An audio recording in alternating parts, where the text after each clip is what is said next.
Welcome to YouTube channel. दोस्तों स्वागत है आप सभी लोगों का हमारे यूट्यूब चैनल में। और आज मैं आपको बताऊंगा कुछ लव मैरिज के बारे में कि कौन कौन से ऐसे पॉइंट है जिनको समझ के आपने लव मैरिज नहीं करनी चाहिए।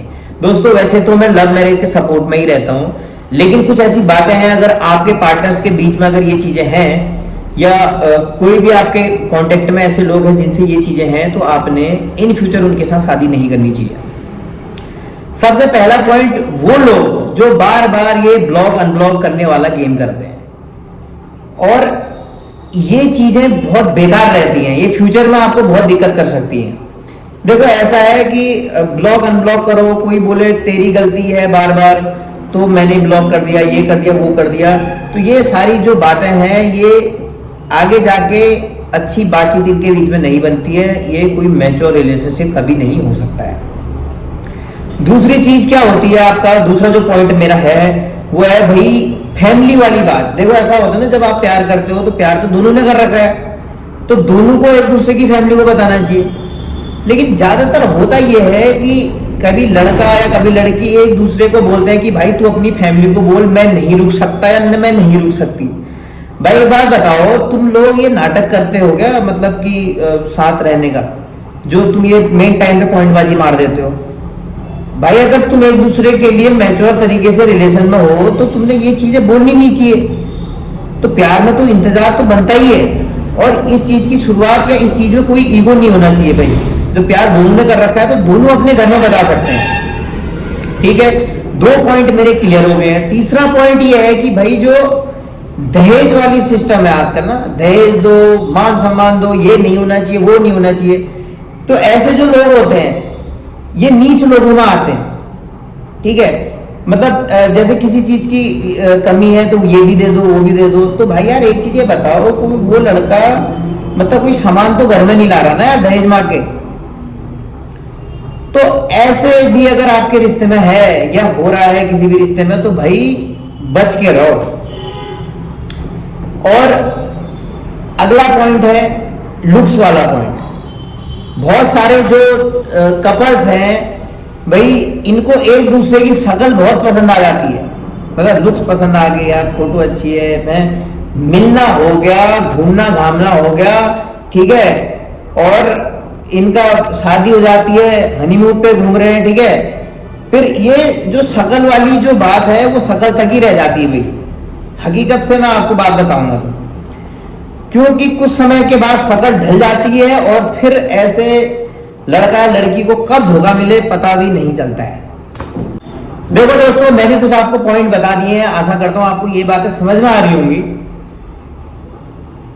गारंटी तो भाई लव मैरिज की भी नहीं है, अरेंज मैरिज की भी नहीं है, सीधी सीधी बात तो ये है। लेकिन मैं आपको बता सकता हूं कि कैसे आप लव मैरिज करनी चाहिए, आपने किस चीज क्या चीज सोच समझ के आप लव मैरिज कर सकते हो, क्या बातें होनी चाहिए। देखो सबसे पहले आपको जो भी आपका पार्टनर है या जिससे भी आप शादी करना चाह रहे हो उसको समझना बहुत जरूरी है। ये समझना कोई 2-3 महीने वाला खेल नहीं करना है।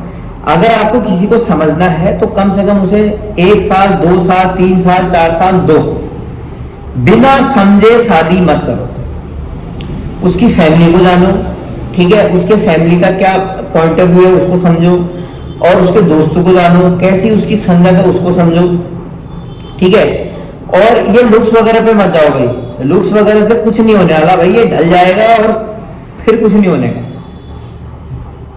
तो फैमिली को समझना है, लड़के या लड़की दोनों को समझना है। अगर आप एक दूसरे को समझोगे और एक दूसरे की आदतों को जानोगे तो आगे जाके आप दोनों का जो फ्यूचर में क्या कहते हैं जो आपकी लाइफ होगी वो बेहतर रहेगी। देखो कॉम्प्रोमाइज हर जगह करना पड़ता है, बिना कॉम्प्रोमाइज के कोई रिश्ते नहीं होते हैं। कहीं पे लड़का झुकता है, कहीं पे लड़की झुकती है, ऐसे ही तो रिश्ते बनते हैं। अगर आप देख सकते हो अपनी फैमिली में ही आप देखोगे, अपने माँ बाप को देखोगे, जो अभी पहले के जो अभी रिसेंट में तो क्या है कि अभी आजकल का तो भाई कब किसकी बीवी भाग जा रही है कुछ पता नहीं है। लेकिन हम बात करेंगे पुराने जमाने की बात करेंगे, आपके अपनी फैमिली में भी देख सकते हो मम्मी पापाओं को, तो वो कितनी लड़ाई झगड़े करते हैं, उनके बीच में लड़ाई झगड़े भी हैं, प्यार भी है, लेकिन वो कभी इस तरीके का जो आजकल हो रहा है आपने देखा होगा, ड्रम में भर देना या तलाक दे देना या छोड़ के किसी दूसरे के साथ भाग जाना, तो भाई ये चीजें नहीं होती हैं एक मैच्योर रिश्ते में। आजकल जो ये ट्रेंड चल गया है, ये ऐसे लोग होते हैं चापलूसी वाले, जो लड़के लड़कियां जो होते हैं कुछ ऐसे, वही लोग ऐसे कांड कर रहे हैं। तो ये चीज आपने समझनी है।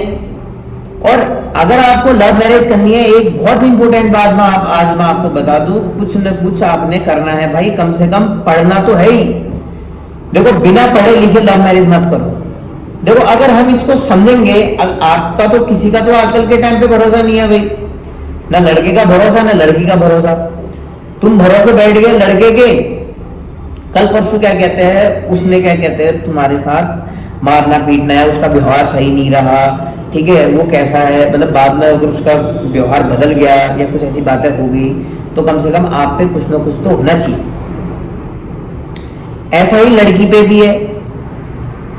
तो लड़की बदल गई तो एक दूसरे पे डिपेंड मत रहो भाई, खुद कुछ ना कुछ करो और इंडिपेंडेंट रहो। इन फ्यूचर कुछ ना कुछ आपके पास होना चाहिए। तो पढ़ा लिखा होना तो बहुत जरूरी है। जब तक आप मैच्योर ही नहीं हो तो आप क्या लव मैरिज करोगे भाई? ये 2-4 महीने देखा देखी करके प्यार मोहब्बत शादी कभी सक्सेसफुल हुई नहीं है भाई। और ऐसी स्थिति में ऐसा होता है ना, जैसे आपने लव मैरिज कर रखी है, जो 2-4 महीने वाली, मैं आपको बात बताता हूँ, जो लव मैरिज 2-4 महीने वाली है, इनमें क्या होता है, लड़के को तो आप कभी समझ पाते हो नहीं, ठीक है, क्योंकि ना लड़की को समझ पाते हो। क्या पता कोई ऐसा है, आप कोई रिलेशन ऐसा है जहाँ पे मारपीट चल रही है, गाली गलौज चल रही है, कोई लड़का स्मैकी है, कोई गांजा पी रहा है, कोई दारू पी रहा है, तो भाई तुमको कुछ पता है ही नहीं। तो इन सारी चीजों को समझने के लिए आपको समय देना बहुत जरूरी है, ठीक है। तो समय दो, रिश्ते ऐसे हवा में मत बनाओ, आगे जाके बहुत दिक्कत होगी। तो ठीक है दोस्तों, मिलेंगे अगली वीडियो में एक नए टॉपिक के साथ। आशा करता हूँ आपको मेरी ये वीडियो अच्छी लगी होगी, आप सारी बातें समझ के जान गए होंगे कि आपको क्या करना चाहिए। अगर आपको मेरी वीडियो अच्छी लगी है तो अपने दोस्तों को शेयर करो, और जिसको इस वीडियो की जरूरत है उसे जरूर सेंड करना। मिलेंगे अगले वीडियो में एक नए टॉपिक के साथ। अगर आपका भी कोई सवाल है, अगर आप मेरे से ऑनलाइन पेड कंसल्टेशन करना चाहते हैं, नीचे दिया गया नंबर है, आप उस पर संपर्क कर सकते हैं मेरे साथ। अपना नाम और अपनी जगह जहाँ भी आप रहते हैं वो एड्रेस लिख के भेज दीजिए।